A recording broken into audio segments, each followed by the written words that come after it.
Halo, assalamualaikum teman-teman yang ada di YouTube. Bagaimana kabarnya? Yang pasti selalu sehat ya teman-teman ya. Dan semoga diberikan kelancaran dalam mencari rezeki yang halal untuk menyambung kehidupan setiap hari. Amin ya rabbal alamin. Teman-teman, berjumpa lagi dengan saya di channel saya ini yang berusaha memberikan edukasi, pemahaman sesuai kapasitas saya, tidak ingin menggurui apalagi merasa yang paling benar sendiri, dan yang penting tidak ingin merugikan pihak manapun di setiap konten-konten saya. Oke teman-teman, pada kesempatan kali ini saya ingin membahas tentang pentingnya menjaga data diri teman-teman ya. Yang saya maksud data diri pribadi di sini adalah ketika saya beberapa waktu lalu mendapatkan informasi dari teman saya yang membaca artikel di sebuah Facebook atau media online lainnya, ada jasa jual beli identitas teman-teman. Ya, yang dimana di situ kualitasnya juga HD, foto selfie HD, harganya kurang lebih tidak lebih mahal daripada kopi yang ada di kafe atau mungkin di warung kopi. Tapi ada juga yang harganya mahal teman-teman ya. Nah, dalam hal ini tentunya ya, juga tidak lepas dari ketelitian ya, kewaspadaan dari teman-teman ketika misalnya ingin melakukan apapun ya, transaksi apapun, diupayakan jangan pernah mengupload identitas kalian berupa KTP maupun foto selfie itu melalui media online seperti WhatsApp. Kecuali kalau aplikasinya tersendiri ya beda lagi itu, tapi itu juga tetap waspada teman-teman. Jadi dalam hal ini sangat perlu diperhatikan sekali. Karena ada kasusnya teman-teman. Kasusnya itu ada seorang debt collector ya, mengancam salah satu nasabah yang belum bisa bayar. Nah ini berkaitan dengan apa namanya ya, pengkajian ulang dari pihak OJK, di mana di situ diancam dengan foto sure kurang lebih, foto yang tidak senonoh lah. Kalau tidak mau bayar akan disebarkan foto seperti itu. Ini sebetulnya sangat melanggar. Nah, ketika dilaporkan dari pihak OJK sendiri maupun perusahaannya, yang saya baca di artikel tersebut, itu bingung mau nindak gimana karena outsourcing teman-teman ya. Karena kebanyakan debt collector itu outsourcing, bukan dari pihak internal, kan eksternal mereka semua. Nah ini yang perlu diwaspadai, terutama juga dalam hal-hal ketika kalian mengajukan pinjaman online. Nah jika dirasa memang ini meminta akses ke data media, itu kalian jangan lakukan teman-teman. Kalau data media kalian itu masih belum kosong, kalau masih ada data pribadi kalian harus berhati-hati teman-teman. Sebab apa? Nanti yang terjadi adalah ketika kalian mengupload, ya, memberikan izin aplikasi tersebut untuk mengakses media di ponsel kalian, yang ada data kalian semua akan dicuri teman-teman. Syukur-syukur kalian tidak ada ya foto-foto yang tidak senonoh. Kalau ada foto tidak senonoh itu disebarluaskan. Ya, kalian sudah pernah melakukan pembayaran maupun kalian belum melakukan pembayaran. Foto itu ketika disebar teman-teman menjatuhkan harga diri. Harga diri kalian itu nggak sesuai dengan apa yang kalian dapatkan dari pinjaman tersebut teman-teman. Ini yang perlu diwaspadai ya. Terkadang saya cek di beberapa aplikasi itu, kalau dari teman saya memang ada aplikasi yang minta data ya, akses ke data handphone, data galeri seperti itu. Nah itu harus hati-hati teman-teman ya. Kalau aplikasi yang resmi, yang legal saya belum temukan yang seperti itu. Tetapi juga nah kalau kita berbicara yang legal, yang resmi, yang berlabel OJK, kita juga harus pahami ya, ketika data kita itu sudah kita berikan dan tidak ACC, ini teman-teman harus bisa memberikan apa namanya ya, penegasan teman-teman. Kalau sudah nggak ACC, berikan ketegasan, tolong hapus data saya. Itu segera laporkan ke pihak OJK kalau bisa. Saya telah mengajukan pinjaman di aplikasi ini, katakanlah. Aplikasi itu misalnya. Kalian harus ajukan seperti itu teman-teman untuk penghapusan data. Karena kalau tidak, itu nanti bisa disebarluaskan. Dan disebarluaskan nanti khawatirnya diperjualbelikan teman-teman. Karena kan di situ kalian foto KTP ada, foto selfie dengan KTP ada tuh, foto selfie sama KTP. Belum lagi verifikasi wajah teman-teman, ya, yang menghadap ke atas, ke bawah, toleh kanan, toleh kiri, nganga seperti itu, terus berkedip. Itu kan banyak teman-teman yang seperti itu di aplikasi legal maupun ilegal. Nah ini harus hati-hati kalian. Kalau kalian tidak waspada akan hal itu, maka bersiaplah data kalian akan bocor. Nah kalau sudah bocor, nah ini akan dimanfaatkan oleh pihak-pihak lain yang nakal, menjual data kalian. Ketika data kalian itu dicek di misalnya OJK misal, skor kredit kalian itu masih bagus, nah itu dipakai teman-teman, diperjualbelikan. Hati-hati kalian. Zaman sekarang ini sudah banyak sekali teman-teman ya, hal-hal yang apa sifatnya itu menggunakan tipu muslihat. Untuk apa tadi ya? Mengisi perut teman-teman, perut butuh diisi. Akhirnya orang menghalalkan segala cara termasuk pemalsuan identitas dalam pengajuan online. Nah seperti itu teman-teman ya, kalau kalian tidak waspada nanti di kemudian hari kalian yang merugi teman-teman. Kalau sudah kalian yang merugi, bagaimana nanti kalian bisa keluar dari jeratan yang namanya penagihan itu tadi?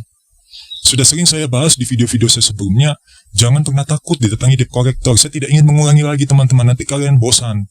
Paling tidak itu tadi, sebelum kita mengajukan kita berpikir dulu. Ya, kita izinkan gak ini? Kalau misalnya di aplikasi itu meminta izin mengakses media di ponsel kita, jangan diizinkan.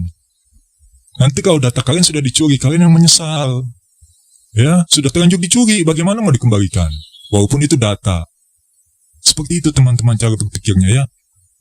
Nah, dari pihak OJK kan masih melakukan kajian terhadap para debt collector yang memang masih bisa dikatakan menagihnya itu tidak sesuai dalam arti apa? Melibatkan intimidasi, ya, ancaman verbal maupun fisik.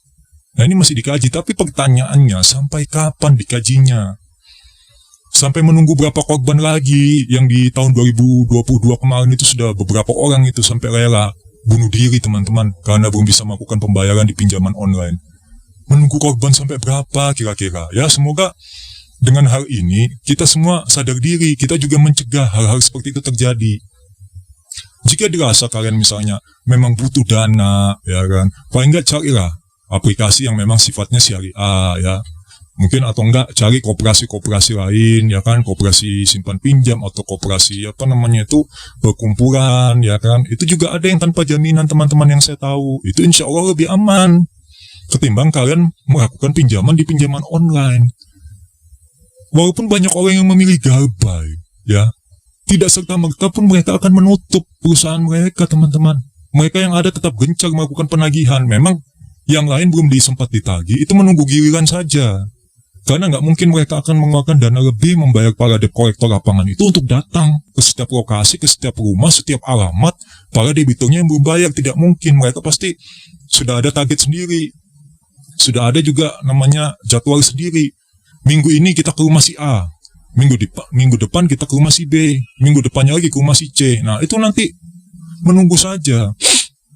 Jadi kalian-kalian yang Garbay ini berhati-hati saran saya. Kalau memang sudah siap mental nggak apa-apa untuk Garbay. Kalau belum siap mental ya kalian tunggu nanti didatangin. Bang, itu nanti didatanginnya pasti bang. Ya pasti yang didatangin, kok nggak pasti. Tentu saja pasti teman-teman ya. Makanya bagi teman-temanku semua ya yang juga masih terjebak di aplikasi pinjaman online, saran saya adalah perkuat mental kalian ya. Banyak-banyaklah mengikuti informasi yang ada di media online dan juga di di grup-grup yang kalian ikuti yang juga berisi orang-orang yang belum bisa membayar. Paling tidak kalian saling sharing lah bagaimana ini seperti itu. Ya, kalau kalian mau sharing sama saya, semisal gitu, dan saya memang bisa membantu dengan kapasitas saya, ya kan, silahkan kalian bisa share permasalahan kalian terkait masalah pinjaman online ya di email yang saya sertakan di situ. Nanti bagaimana selanjutnya, insya Allah kalau memang saya bisa bantu ya saya bantu. Tapi saya bantunya maksudnya memberikan tips dan triknya ya teman-teman ya. Nanti bagaimana, apakah ada perbedaan? Misalnya kalian sudah pernah ikut di grup lain, di grup Facebook, grup WhatsApp, di tentang masalah terkait pinjol yang belum bisa bayar ini. Nanti kalian mungkin bisa samakan tipsnya sama enggak, triknya sama enggak, seperti itu. Tetapi di sini saya tidak promosi untuk orang bergabung kepada saya dan berinteraksi sama saya. Dalam artian untuk masalah pembahasan pinjaman online yang belum bisa bayar, enggak. Cuma saya silahkan, barangkali ada yang tertarik, ya kan. Saya juga tidak mengambil keuntungan, saya tidak mengatakan kalian harus bayar, enggak. Ya, mungkin kalau di luar sana ada yang bayar ya, itu adalah hak mereka kan, karena mereka ibarat kata yang ikut pusing juga ketika orang dicurhati teman-teman ya. Pasti ikut pusing teman-teman. Ini kak, ini bang, saya bang. Ini mas, saya sudah Garbay ini mas 1 tahun, gimana mas ya? Apakah nanti saya aman apa gimana? Bang, ini bang saya udah didatangin bang, gimana bang saya selanjutnya bang? Pertama sih sempat saya lawan bang, nggak tahu nanti besok datang lagi apa gimana. Nah itu kan macam-macam permasalahan orang teman-teman ya. Jadi kita makanya saran saya, hindarilah masalah teman-teman ya. Masalah jangan diundang. Ketika kita tahu itu adalah masalah, maka jangan kita dekati, jangan kita datangkan, jangan kita undang. Ya, bagaimana caranya? Ya jangan mudah tergoda dengan promo-promo yang diberikan oleh pinjaman online. Banyak teman-teman iklan-iklan di YouTube itu, termasuk apa itu yang pernah saya sebut, Juro. Mungkin teman-teman pasti ingat video saya. Ada apa dengan Juro? Formnya kok kadaluarsa. Teng teng teng teng teng. Sampai sekarang teman saya nyoba lagi teman-teman. Ini sedikit info tentang Juro. Kan udah tahun baru ini dicoba lagi. Ya nggak kadaluarsa sih teman-teman. Tetapi mohon maaf, pengajuan Anda atau kalau tidak salah itu kutipannya, Anda belum termasuk belum termasuk cocok untuk dibiayai oleh Juro. Kurang lebih begitu. Ya, tidak termasuk kandidat lah yang bisa mendapatkan pembiayaan. Maka mereka menyodorkan BFI teman-teman, pinjaman dengan jaminan. Ya itu sudah umum, buat apa harus ke Juro dulu, kan mending ke BFI-nya langsung. Nah, jadi bisa dianalisa di sini, ya ini baru Juro ya, Juro. Ini baru Juro, ini bisa dikatakan dananya sudah berkurang teman-teman, jadi bingung mau kasih pinjaman. Baik yang namanya masih bagus, baik yang namanya tidak ada buruk ya, tidak ada jelek, tidak ada blacklist. Bingung mau dikasih pinjam, takutnya nggak dikembalikan juga. Nah, jadi mereka sedikit ada rasa ketakutan, wajar. Saya katakan itu wajar teman-teman ya, karena mengingat dan melihat banyaknya fenomena orang yang galbay, ya. Banyak di YouTube itu, saya perhatikan komen-komentar di beberapa channel YouTube ya.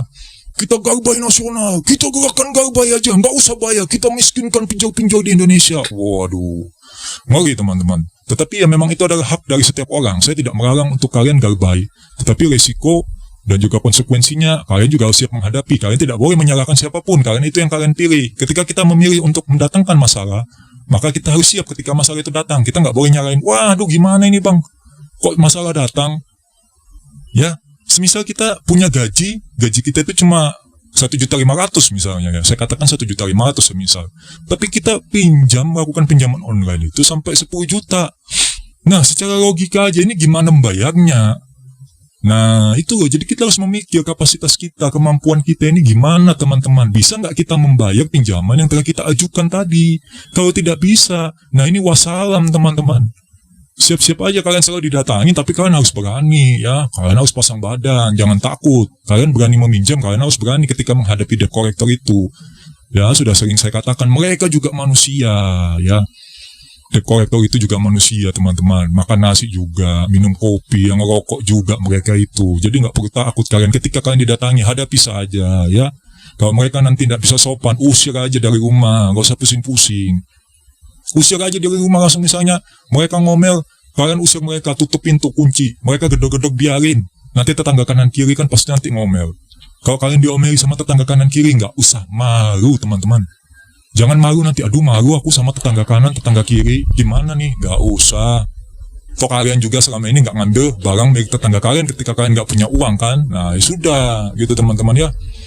Baik teman-teman, terima kasih sudah menyaksikan video saya dari awal hingga akhir. Mohon maaf jika dalam penyampaian video saya banyak kekurangan karena saya cuma manusia biasa. Semoga kuota yang kalian gunakan, kuota di warung kopi, kuota di kafe-kafe tempat kalian nongkrong, kuota provider pribadi yang kalian gunakan, membawa manfaat untuk saya pribadi dan juga untuk teman-temanku yang telah bersedia menyaksikan video saya ini. Saya undur diri dulu. Assalamualaikum warahmatullahi wabarakatuh.